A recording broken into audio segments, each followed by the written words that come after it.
So, part two of veiled or veiled threat Jewish women dressing like Muslims. Very interesting. I was trying to prepare this, but I couldn't find this. It's ridiculous. This is my first book. Come in. Ooh, exciting stuff. Grab a chair. Welcome. Everybody's very excited you came. How many different color glasses do you have? What? How many different colors glasses do you have? Do you know the answer to that question? Would you like a whiskey? Sure. What color? Would you like a sweet Highland whiskey or a peaty? You have an Irish one? It's like Irish no something? Is it an Irish holiday? You didn't. Yeah, I'll give you. I think we'll be able to edit that out of the show. For that, when you come at Pesach, I'm not going to give you a whiskey. Good.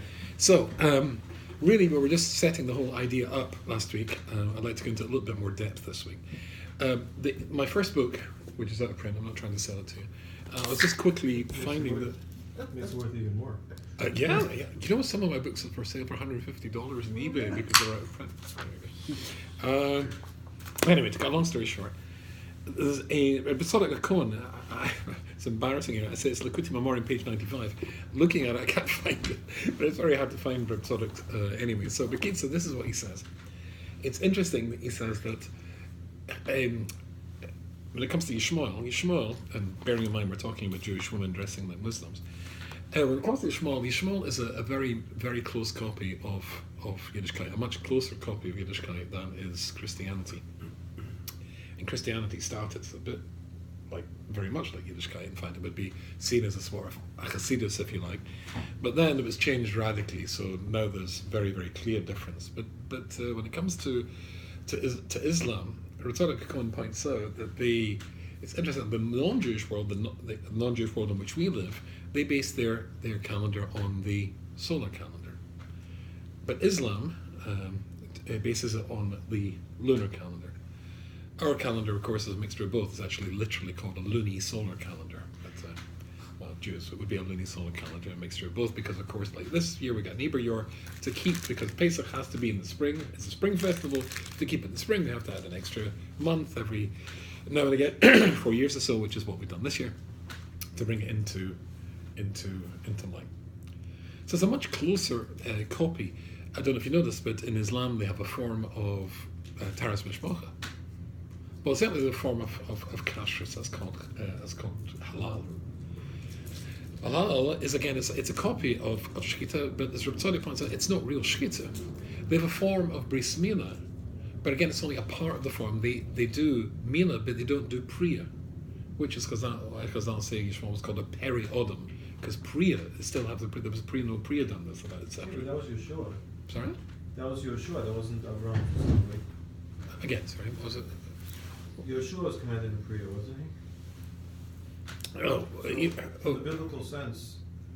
Even if you were to say that, although I think that'd be, at least according to Midrashim, not quite clear, but certainly they don't carry it forward at all, whichever way you look at it. They don't do what the Torah, our Messiah, which they say they are a copy of. Post Yeshua, though. Even as post Yeshua? They make copy Priya, Yeshua. Well, I'm saying, Milas Mitzrayim. I think there's a shaila as well, whether even did Priya happen or was it commanded? That's a different thing. Did it happen before Yeshua or did it happen only after Yeshua? I'm saying there might be a chiyuv after Yeshua, but not necessarily, but it would have been practiced before. Well, whichever way you look at it, they only do part of it. They've got Shabbos, but it's only a part of Shabbos. Right, Friday night, that's their thing, but they don't have the whole of Shabbos. So they get so much that looks and brings them very, or seems to be close. Ultimately, Reb Tzadok Cohen says that it's actually worse than Christianity because you're almost there, and then you don't embrace the whole thing and become Gerim, etc. But there's an interesting idea here. There's something which looks very similar, which is indeed a similar copy. And we've got Muslim neighbours across the road. I mean, she was saying to my wife, our religion is very similar to yours, and in a certain sense, she's quite right. But something which is going off a little bit can be off a big bit.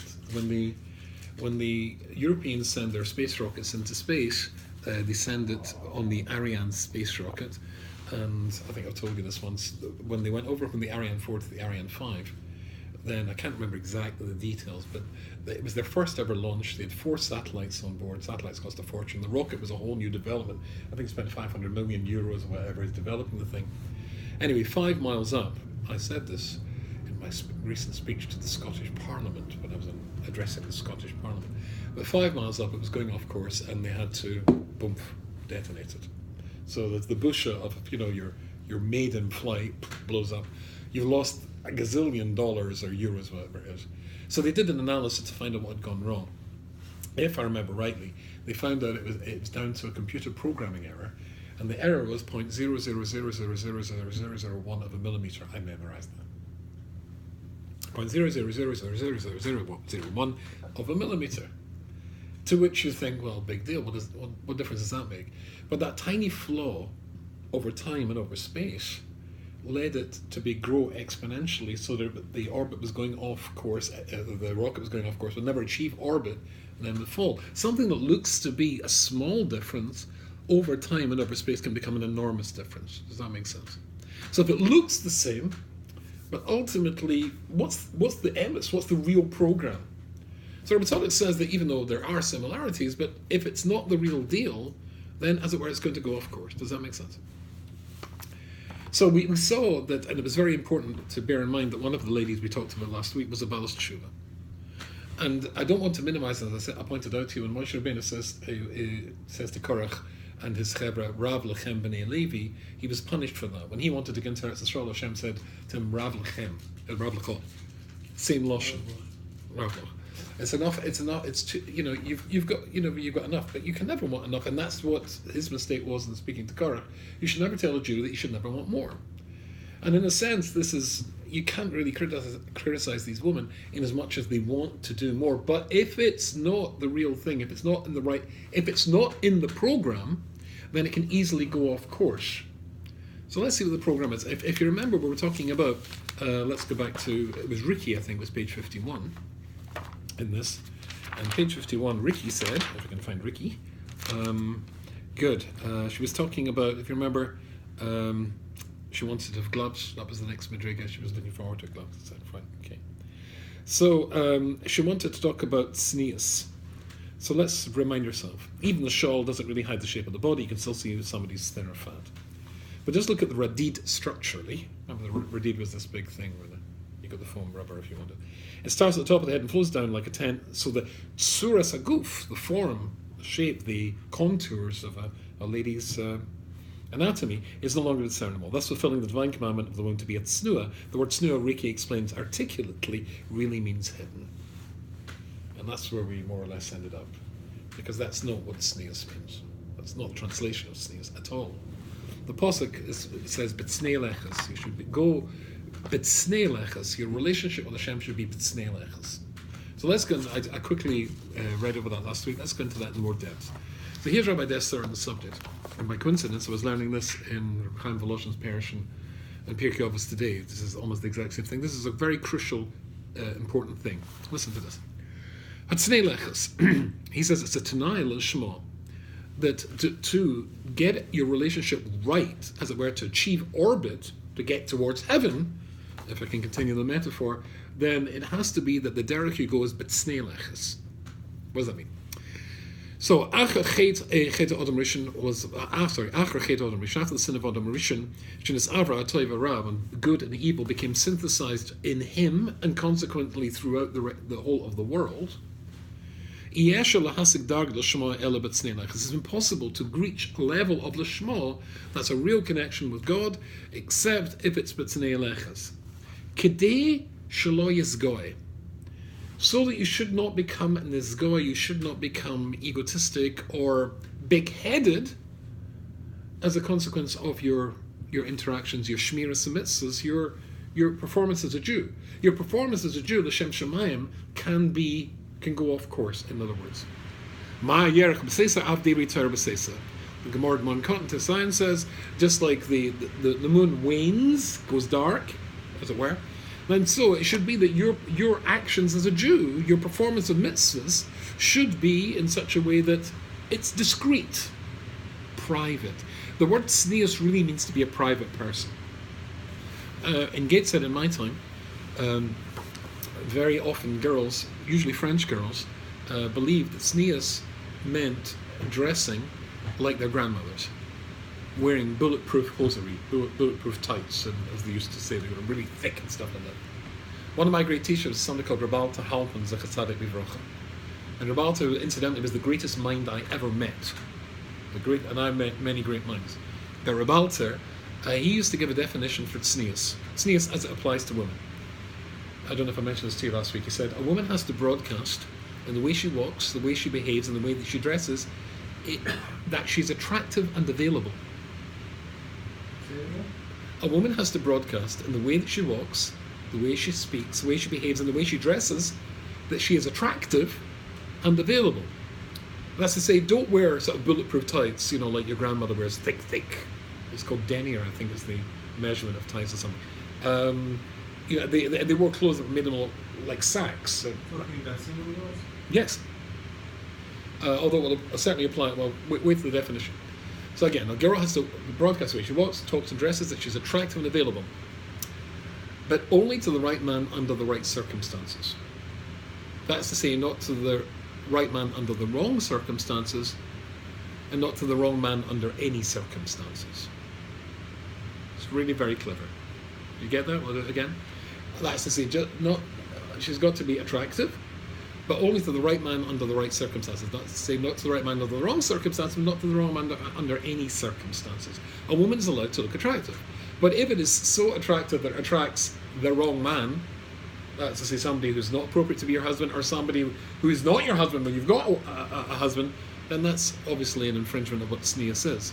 But the idea that a woman has to hide her beauty, where does that come from? It mustn't be brazenly displayed. And there are halakhic requirements, we'll talk about that in just a second, and limitations, but certainly to sort of just wear, like they do in Iran with a little, that's not a Jewish approach. Tamar.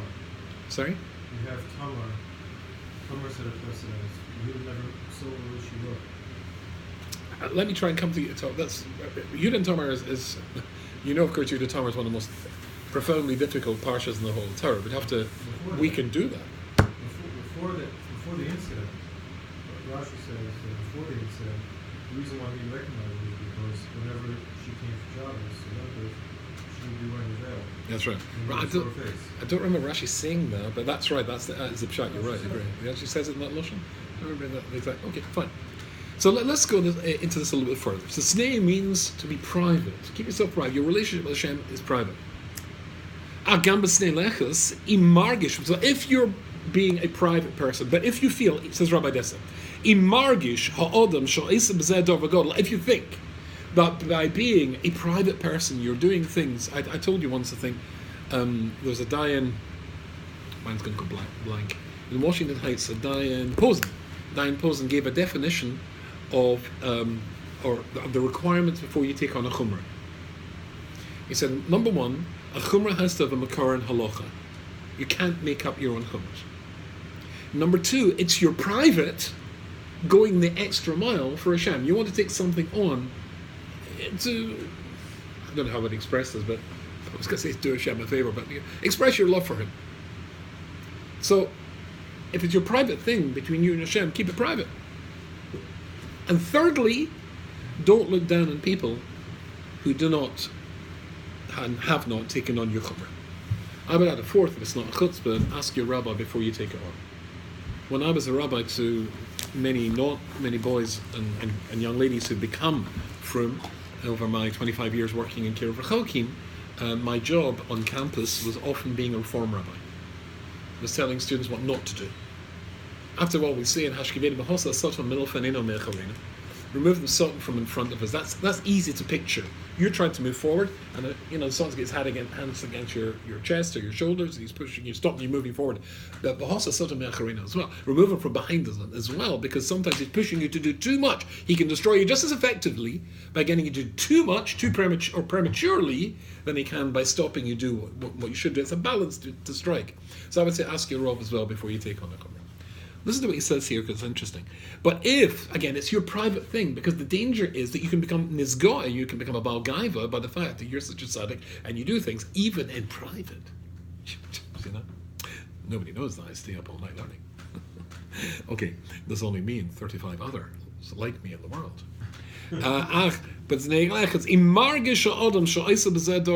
If you feel that you're achieving something really great, Harry, and in your heart you're, on the outside you're looking good, but in the inside, that's not going to connect you to Hashem. Only if you do it the right way will you get to heaven. But a little deviation can really knock you off course. The Rambam says, Rak, im yilchem v'yizgabar al yitzra ad ha'ketza akrein, yavkin ki kol mashahu eisahu poshet ma'id. If you go and examine everything you do to make sure it's really the Shem Shemaim, betachlis ha'pashnas, adarabba yitztar Hashem ha'kudz v'chiras on the milchel kolkach, and you feel bad that your Madrega is not the way it should be, ad she'agia yitzra hasis davar kazeh, they're always fighting with the Yitzhahara at a very simple level, as afraid I am. Zehu dargal shmo zevzoika boy v'lo olam haba. That's going to get you to olam haba.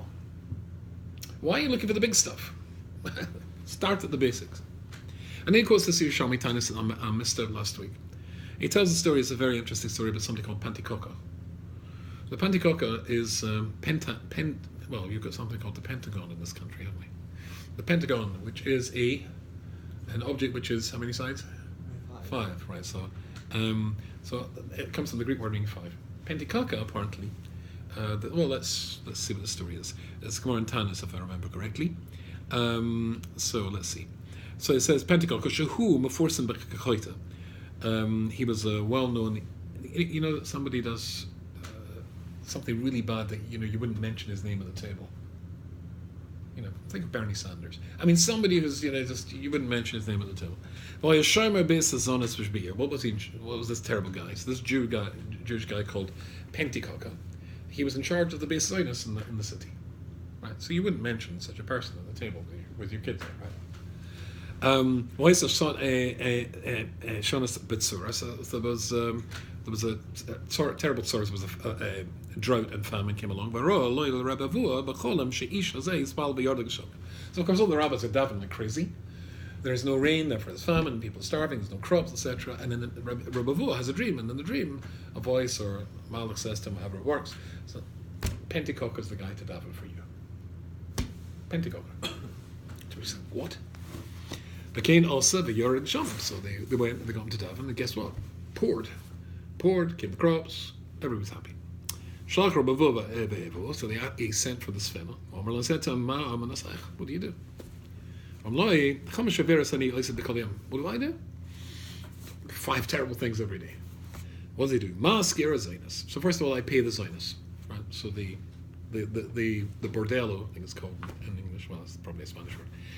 But the Beis Zionus, they're paid. They're on salary, right? So I pay them. I prepare the theater, the stage. Apparently, they did some dances or whatever. So I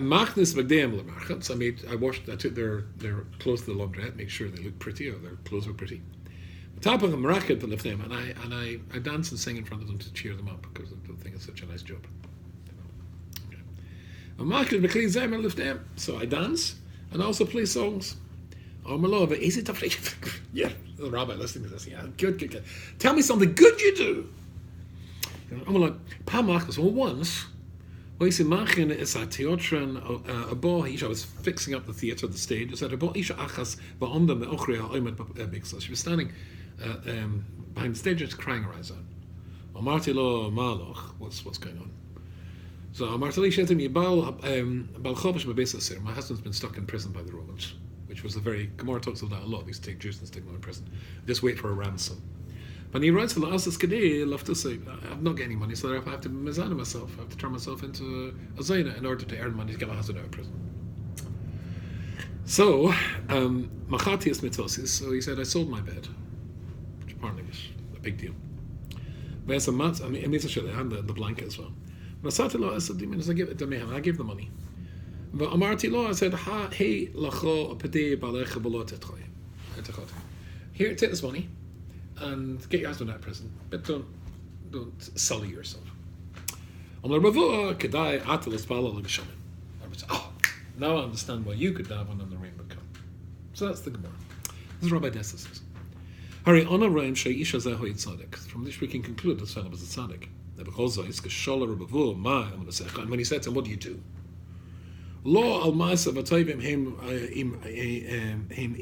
He didn't say, what do you do that's good? He just said, what do you do? Right. And immediately he said, he immediately said, I'm a bad guy, I do terrible things. He was not aware himself that what he was doing was a good thing. He was b'snei leches from himself. In other words, that means he did know he was doing good stuff, but he didn't feel that, I'm a tzaddik. It was the right thing to do without it becoming nisgoy as a consequence of doing it. That's quite a madriga. Here's a loshon. That means that the mitzvah he was doing was b'snei leches gam me'atzmoi. He was private in himself. He didn't allow it to swell his head. And that's why he was roy to do such a thing. And then he finishes this paragraph with this. Oy, mish averosei nishvachas be'inav kemitzvahs. Woe to the person whose averas he considers to be mitzvahs. It's because he's very far. So, some people from actually doing a real mitzvah in their life, they think they're going at that stage. Oh, he's going up! Oh, what a wonderful guy! He's actually going off course. Happy is the person whose mitzvahs are like averas in his eyes. But sorry, I'll explain to you in a second. But Kira Kama Hain Rachok is because he feels, what am I doing? That's not Hashem Shemaim. It's not sincere. I'm not sincere. That's why he considers them to be like an avera. Ki az la'olam lo yizgoy by him because he's not become misgoy from them. Yishar begadol the Yom Adin, and he will survive the Yom Adin. Now I can see you're struggling with that a bit. This is a deep idea. So the Chovos HaLevovos. The Chovos HaLevovos, he says in Hilchos Tshuva and Perek Ches. So he wants to say the following thing. Al Baal Tshuva Nasa Shobel Tzaddik. So he answered the question, the famous thing, can the Baal Tshuva being considered to be the equivalent of a tzaddik? Right? So that's the famous thing. What the Madrega Baal Tshuva reaches can be the greater than a tzaddik, that sort of thing. Shalchota al Avpam, and he knows and loy is a tshuva babo. So to compare Baal Tshuva, the idea of what level the Baal Tshuva is in comparison to tzaddik who's never sinned, he says there are three types. Baal Tshuva is not called Mishlosh Chalachim, but Baal Tshuva is considered in three. There are three types, and incidentally, we're not talking about Baal Tshuva as an Orsameach Eshatara. I don't know what we would call such people. We call them Baal Tshuva, but what does the word Tshuva mean? Come back. To come back. What if you've never been there in the first place? A Baal Tshuva is somebody who was frum and went off the derech. It wasn't Har Sinai. Sorry. Oh, you could say it like that. But I'm saying in your real experience here, Reish Lakish was the Baal Tshuva. Come back to your roots. Sorry. You're saying come back. Yeah, but when the Gemara talks about Tshuva, it's talking about something like Reish Lakish. It's something like Acher, who was frum and then goes off, then he's coming back. You didn't have to negotiate Nishma back then. Well, of course we did. That was the description of Tina Shanishma. It wasn't rampant.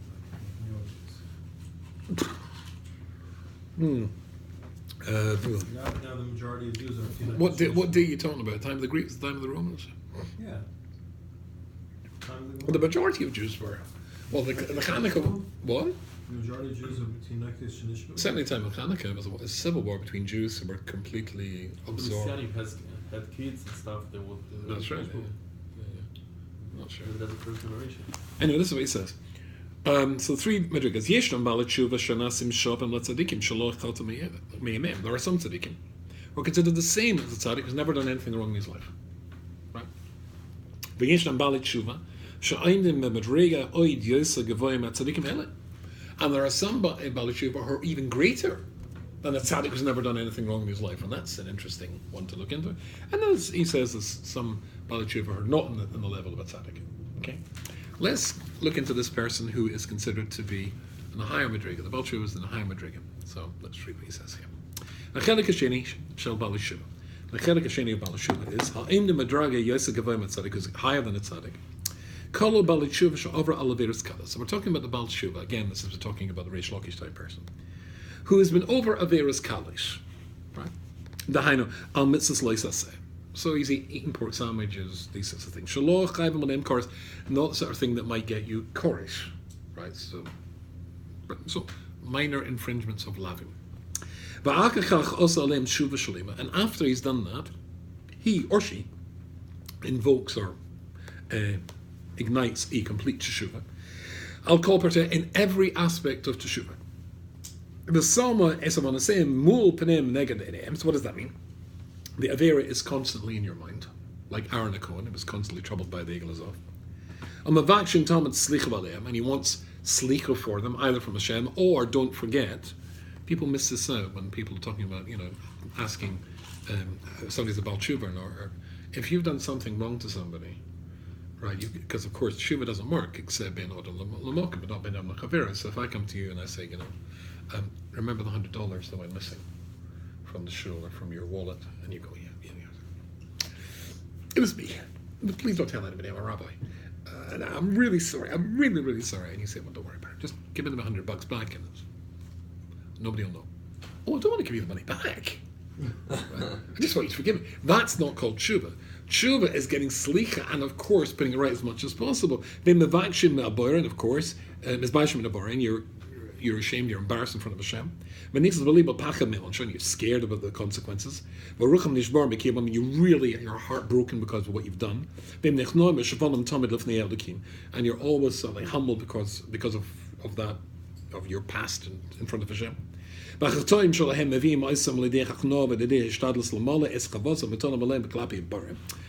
what you've done wrong tries to provoke you to do as much as you can to remedy the situation.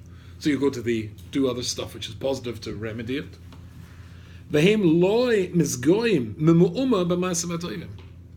Listen. I mean, you don't become a Baal Gad. You've got yourself back on the straight and narrow, and you've done all the good stuff, and you say to yourself, Yehuda, honestly, are you a Baal Tshuva? Yes, I'm a Baal Tshuva. But you don't become Nizgoy for them. Yeah, I'm a Baal Tshuva now. Okay. And the things that you do have done well, or you do, that's no big deal to you. Just like we read before about this guy called Pantikoka. And you don't become, t-shirt, I'm a Baal Tshuva. Right?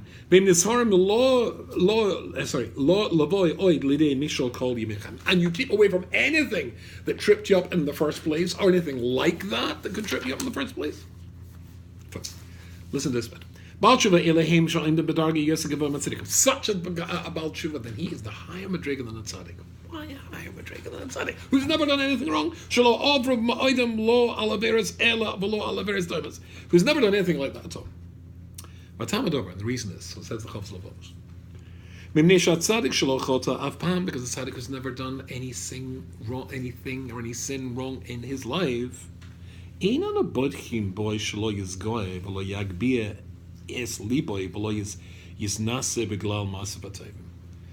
the guy who's never done anything wrong, there's no reason at all that he might sort of be sitting next to the guy who's the Baal Tshuva once and say to him, there's a famous story, I wrote about this in one of my last articles in Hamadiyah, which I get roundly attacked for, Judaism and laughter. I said how important laughter was. People were very upset about that. That was the first year it was, I heard. Oh, really? Very upset with it. Anyway, so basically, there was a famous story there that I quoted about the two Baal Tshuva who went to get a bracha from the Beis Yisrael, the Ger Rebbe. And the first, they're both from London, they're both in Or Sameach. The first one says he's about Tshuva, and he's in Or Sameach, I think he was engaged, wanted a bracha, he gets the bracha. The other one, his pal was accompanying, he said he's also learning in Or Sameach, but he added quickly, but I'm not Baal Tshuva. Vavos Nish, said the Ger Rebbe. Why not? My argument was that Tzaddikim Gedolim have a sense of humor and like to laugh. People get very upset. Anyway, so imagine the Baal Tshuva. These two guys are sitting there, right? So he's sitting next to the guys. I'm sorry, I'm not pointing in particular. Sitting next to on you. Next to the Baal Tshuva is, I'm not. You become this guy from that. So the guy's never done anything wrong. So the problem is that he become this guy, a Baal Gaiva. That's worse. Listen to this. This is going to... Are you all sitting comfortably? You might need another whiskey. He says this, we've no guarantee that the guy's never done anything wrong, will not become a Baal Gaiva as a consequence. And not be enthralled with his sitkas because of the fact he's never done anything wrong. And as a consequence, therefore, he will fall to a lower level than the guy who's eating the pork sandwich. Had to be the Baal Tshuva. Sorry? He might. Listen, this lotion is absolutely amazing. Sometimes, moil hachet, the sin itself helps, l'bal tshuva, yoiser mima shamoilis l'tzadik kotzikosei, more than the tzidkas of a tzaddik helps him. This is deep stuff, but this is a Chovos 12. So are you with me in this? Sometimes the avera is better for the Baal Tshuva than the tzidkus of the tzaddik. Sometimes the tzidkus of the tzaddik will be put him in jeopardy. More than the averas of the. Sorry. No. I'm not saying that. I'm not saying that. Right. If you're. No, there's look. Inside the board, just over there. Yeah, inside the bar. It's like, the Rambam famously says, we know this, so reading the Rambam in a second, the Rambam famously says, that if you sincerely do tshuva on your deathbed, then you will be forgiven. And every time I've said this in the shir, there's always somebody that says, Gvaldik! Right? Let's live and be merry now! And, and I'll... After Osher. Sorry? That's after Osher. After? After the Osher. What do you mean? I'll sin and I'll do tshuva. Yeah. They're not speaking the other Yeah, sorry, I didn't hear. I'll have a wonderful life, and then So first of all, that doesn't work if that's your calculation. But even if it did work, how do you know when you're gonna die? Right. So this week I'm going to see my friend Panticoca, and see how it's going down there, and I got a wonderful time with her. No, mind, that's a horrible time. Never mind. I have a wonderful time, and then next week I'll heart attack going. Well, guess what? You might not get to that stage. So that's not a calculation. But he's all he's doing is pointing out here the danger in being a tzaddik. There is a danger. Wait, get this in a second. More of this, and the mila that's available to the Baal Tshuva. Why? Because the Baal Tshuva has slipped up and has come back.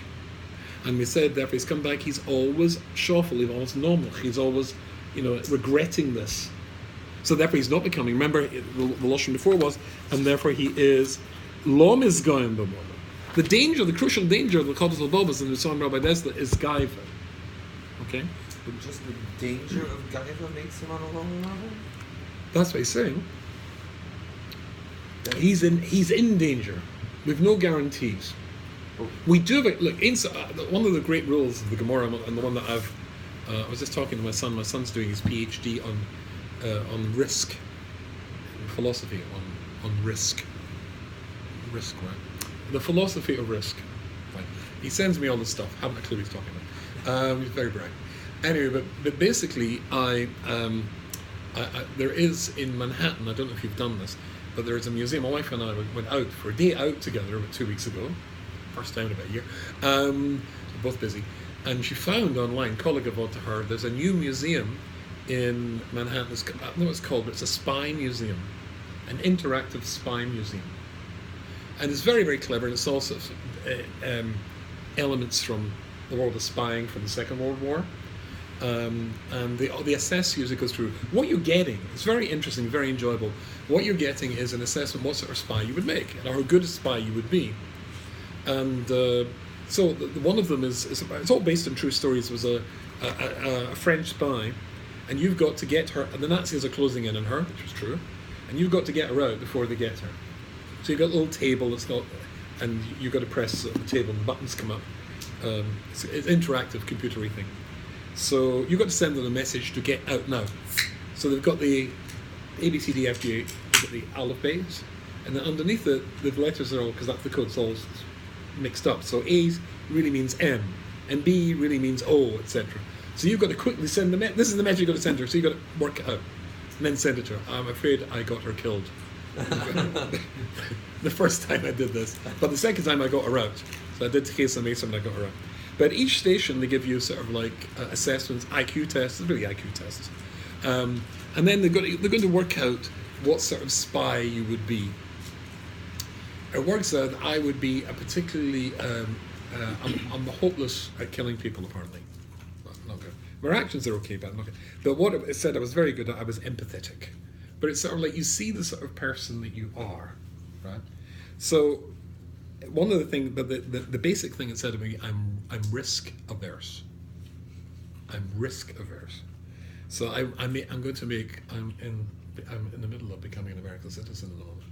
The forms have been sent off. So I'd let you know that. Thank you. My fellow countrymen, my fellow Americans. Anyway, so basically, risk assessment is that I'm just not very good at taking risks. America's supposed to be, what did George W. Bush say?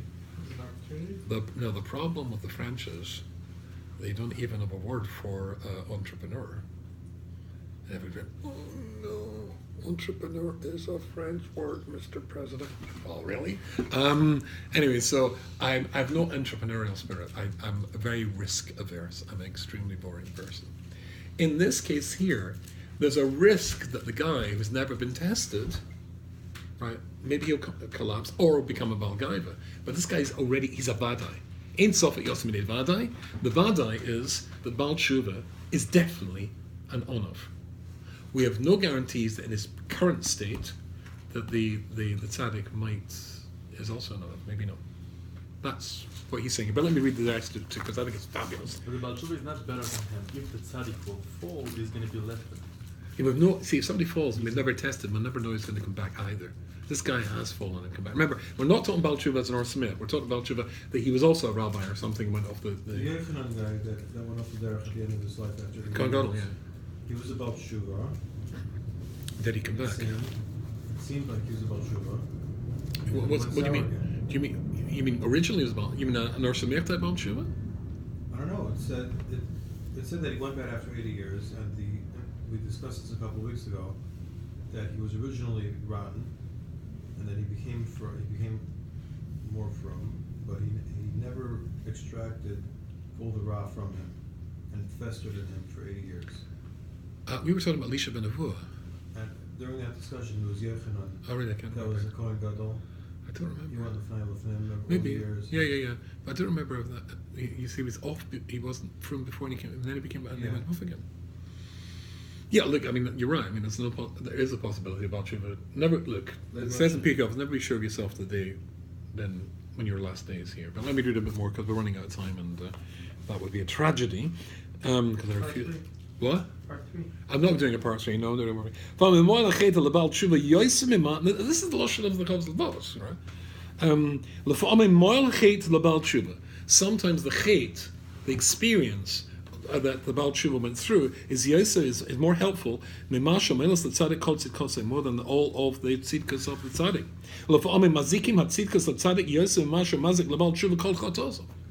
Then and sometimes the tzidkas of the tzaddik is worse than the averes of the Baal Tshuva.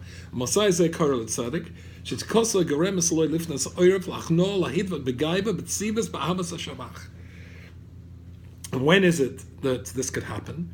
And he says, that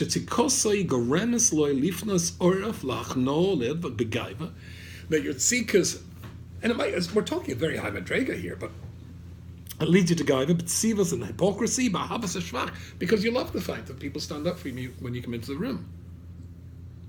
I am actually so choshev that I now stand up for myself when I come into the room. Listen, listen, amazing this.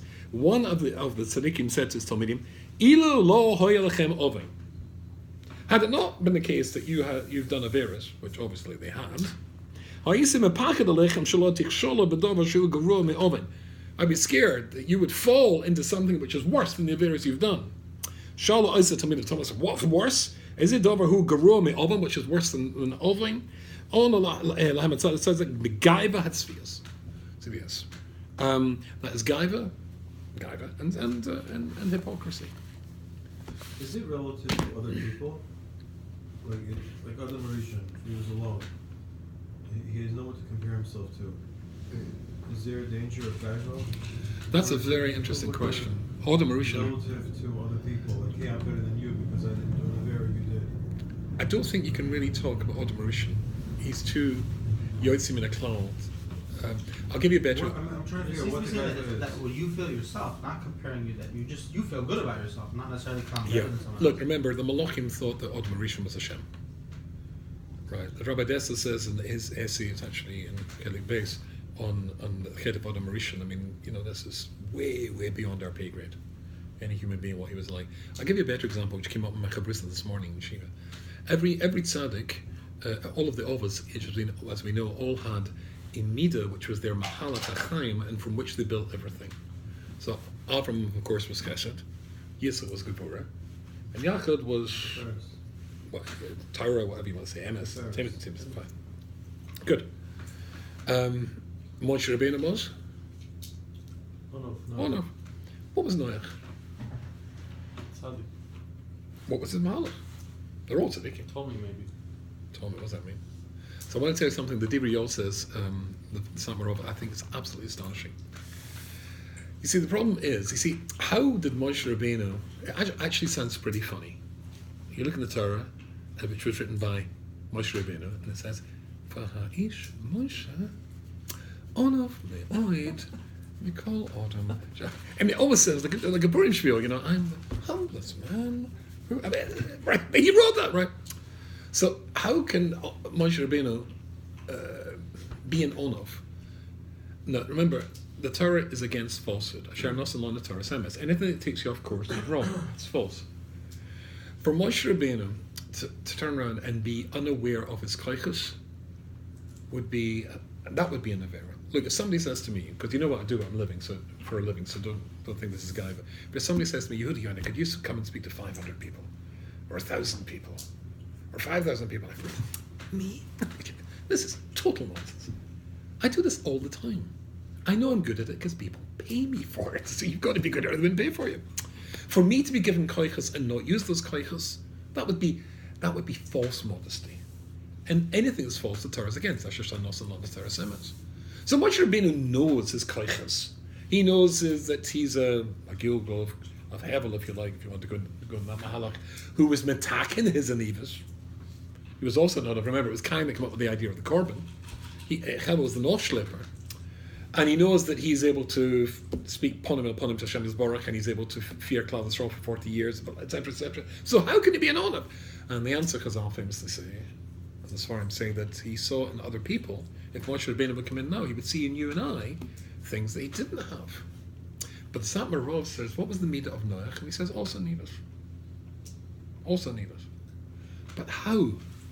Because Noach, with Moshe Rabbeinu, you can see, like last week said it before, when Betzalel says, Moshe, are you sure that's the way we're supposed to make the Mishkan? Because shouldn't you make the building first, then do the furniture? You're right, says Moshe.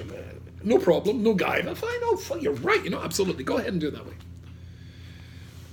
So he sees other people as having miles he doesn't have. How can Noach have that? Hashem says to Noach, the whole generation is so verstunken. They're so awful, I have to wipe them out and start again with you. So where's his point of reference to maintain his anivas? So he says, and this is, I think, one of the most exciting ideas, Divriol, fabulous stuff. He says, how does the Seder start? Eile todas Noach. Noach ish tzaddik, ha'yu tomei b'dorasav. Eile todas Noach. When Noach could not look horizontally across his generation to see people in his time who had midas and milas that he didn't have, because they didn't, they're all so bad, he's got to wipe them out. He looked at his Todas. He's a Novi. He looked into the future, saw Avram, Yitzhak, and Yaakov, and was able to see their midas and see things that he didn't have. So you're right, you need to have a perspective of the other. How that works with Odom, I don't know how we would go there. What I meant is that he didn't have a concept of other people. Who? Adam. I'm not sure that's true. Remember, you're talking about somebody who's higher than Malachim, Why can't he know that every human being, including you and me, comes from Adam? Well, we know that he did. He gave 70 years to Oh, David.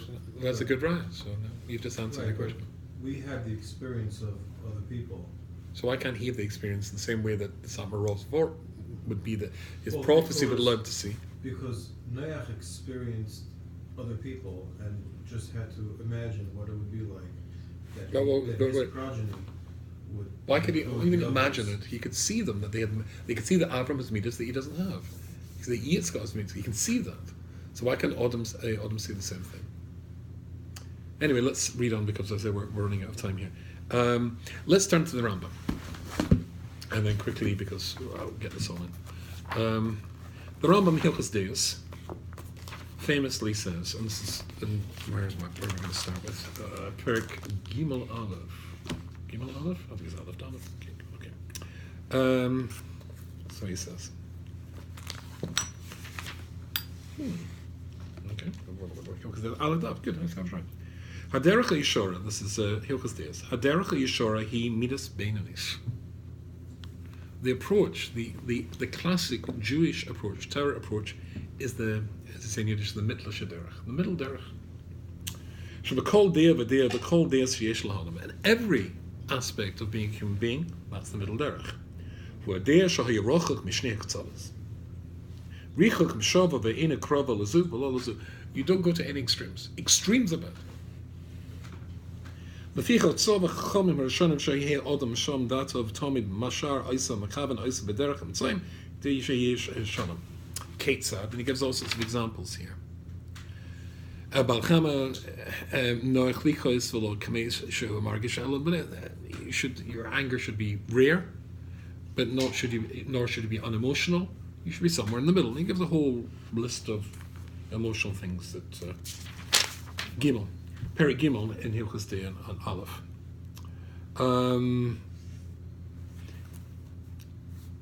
Shema Yomer Odam Hoil Vais Ataiva Vakova Vagez Behem Derech Ra Hein and Moitzin Asa Odam in Oilam. Since you say that Gaiva and Taiva and all these things are terrible things which get you one way ticket to Gehenna, I'm sure as Behem Yosef is Rachik Latada across the I should go to extremes to avoid them. Actually, Yochel bosa v'lo yishta yain. I won't eat meat. I won't drink wine. V'lo yisa'isha. I won't marry. Oh, snus is a terrible thing. So I'll be a Catholic priest. And v'lo yesha bedira. No, and I won't live in a nice house. V'lo yilbish b'malbish. No, and I won't wear nice clothes. Elaschak v'tzeman v'kashem against mehem v'kigoyin kamer ba'adam.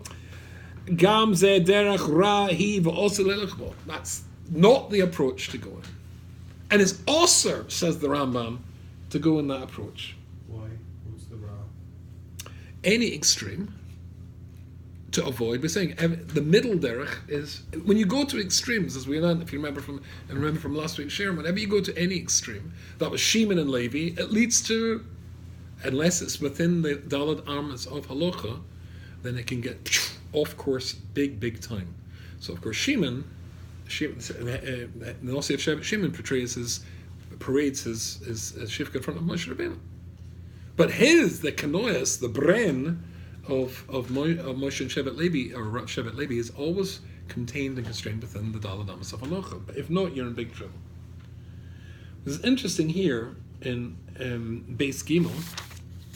It says, Yesh dias also lodem lanoig lehem bebenis. Even though what I've said is true, this is the Rambam, there are certain midas you should always avoid going in the middle derech. There are certain times when you should go to extremes. But there are certain exceptions to the rule. You have to go to the opposite degree. And the first one is goiv alev. It's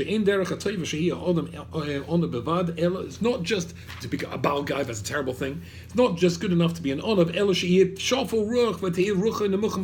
because you've got to go to the nth degree to be humble. Humility is very, very important. Now, let's go back to our discussion.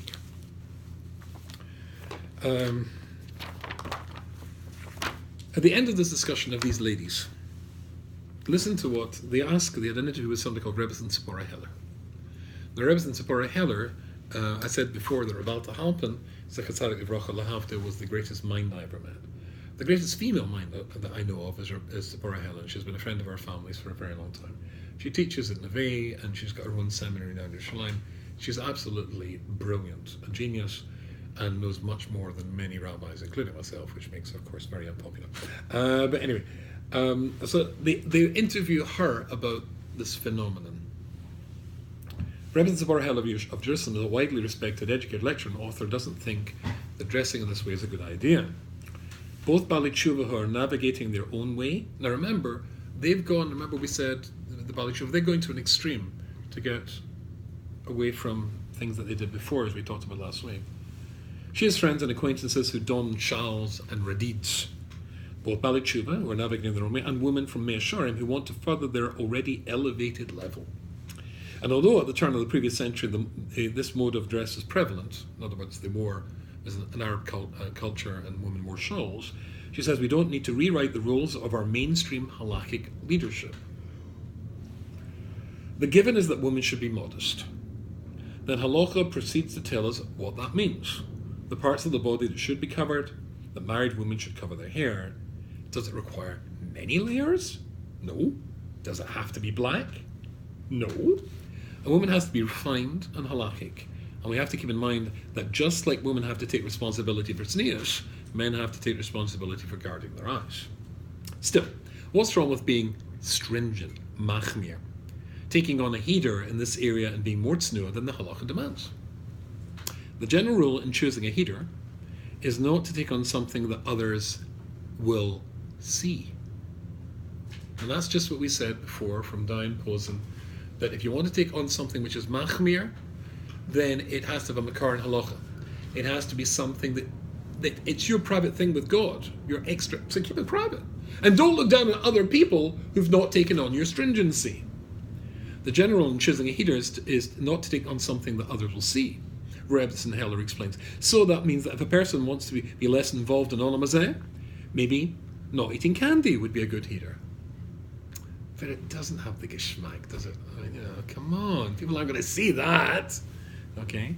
And to take, or rather than having a banner on his house saying, no Olam Hazeh here, you got banners saying no Olam Hazeh here, or the same sort of thing, you know. There's even a shayla of the bumper stickers. You get nothing good to say, don't say anything. What about the bumper sticker? A problem with such a visible heater is that it may affect the way you see yourself and the way others see you, says the Rebbetzin, and it's likely that those perceptions are not an accurate reflection. If you're a member of a community where this is the norm, people will perceive you as a member of that devoted community. But what we're saying today, women taking on wearing long shawls, capes, hair coverings on young girls, they aren't members of communities that have such a tradition, so why are they choosing this heater? When they're not living back in Yerushalayim at the end of the 19th century. These women are charting their own path. But part of human nature is that the way we look gives us a feeling of being on a certain level without necessarily being on that level. Isn't that phrase in English, clothes make the man? You know, Hashem didn't tell anyone to dress like this. So for some people, it's a way of feeling superior, pious, dedicated, devoted, without actually knowing what Hashem really wants from you. We saw what Hashem really wants from you in Rabbi Dessler, and particularly in the Chovos HaLevovos. That even at the highest madrigas of being a tzaddik, there is a minefield there. You become this guy. Said the Chovos HaLevovos, become this guy, becoming a Baal Gaiva. That's worse than the averes that the Baal Tshuva did when he ate the pork sandwich. You could be completely off course with that one. There's a way back from a pork sandwich, from a Big Mac. But probably not a way back if you are a Baal Gaiva. And remember, Hashem says, I can't live in the same world, same universe as a Baal Gaiva. People oppose it because they don't have the backing of the majority of those who are viewed as the spokesman for serious halakhic leadership to determine what the Ikar is and what is the Tofel. These people are getting mixed up with the Ikar and the Tofel.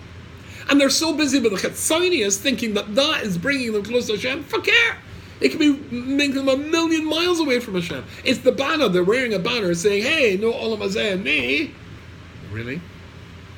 And this leads to distortion where others pursue Judaism in a way that doesn't represent it fairly or honestly. It is true that not all those who wear this clothing are women trying to compensate for feelings of yearning and devotion without a place to put them. There are some very serious women, serious Ovdas Hashem, trying to be Mahadar in every aspect of their lives. They aren't looking for covet, and they don't want others to look at them as pious.